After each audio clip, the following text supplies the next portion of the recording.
There is a gap, unfortunately, between autonomous vehicles and charging.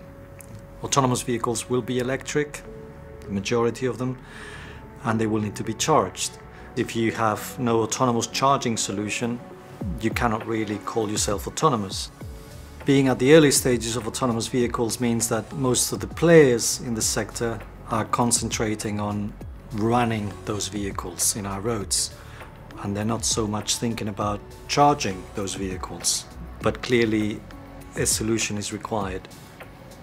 That's where we come in, to basically provide that infrastructure that is currently lacking in the UK. The key challenges to transitioning to electric mobility is the grid needs to expand, needs to deploy more assets so that we can both generate more electricity and deliver it to those vehicles that are going to be electric.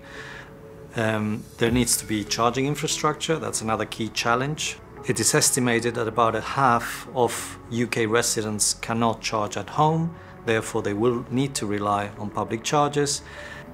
The solution itself is not something that you can go out there and buy, and we've taken the approach that, we'll do it ourselves. In terms of the partners for our project, we are going with Horizon Myra, which is one of the world recognized leaders in testbeds. The technology we are developing is fundamentally a charger that can charge autonomously, an autonomous vehicle. That's the key objective, and to get there we've had to tackle several potential issues with that technology, but thankfully we are at the prototype stage and the objective we wanted to achieve is achieved, so we're very pleased with that. What we've seen here today is a prototype that rises from the ground and connects to the underside of the vehicle through an appropriate mechanism and charges the battery of the car. All of that is done autonomously without the interaction of the driver, and that makes it suitable for the product that we want to develop. What we can see on the readout is the charger charging at 30 amps, which is roughly equivalent to about 7 kilowatts. We will, in future versions, increase that, but for the time being, we feel that is the objective and it's appropriate to the charger.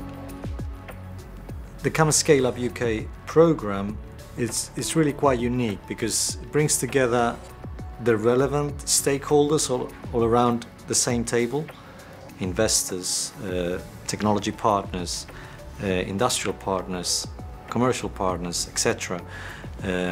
Policy, regulation, all of that around the same table. Our roadmap for the next 10 years is to continue to lead on the electric vehicle charging market.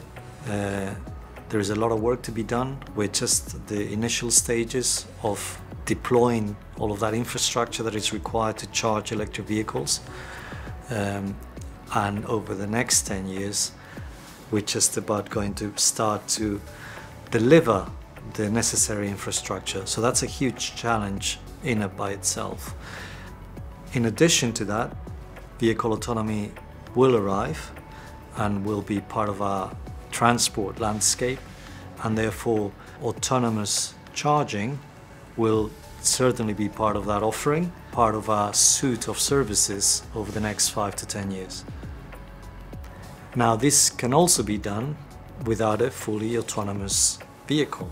You can be driving the vehicle, but then when it comes to parking it, you will be hands-free. The vehicle will park itself and charge itself.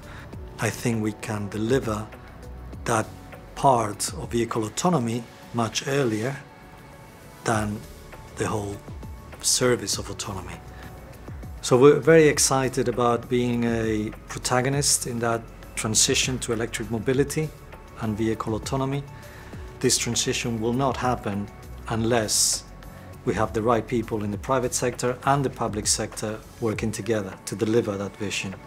And there's a lot of work to do in front of us, but we also at a point where we can see a definitive solution being in the market within the next 12 to 18 months.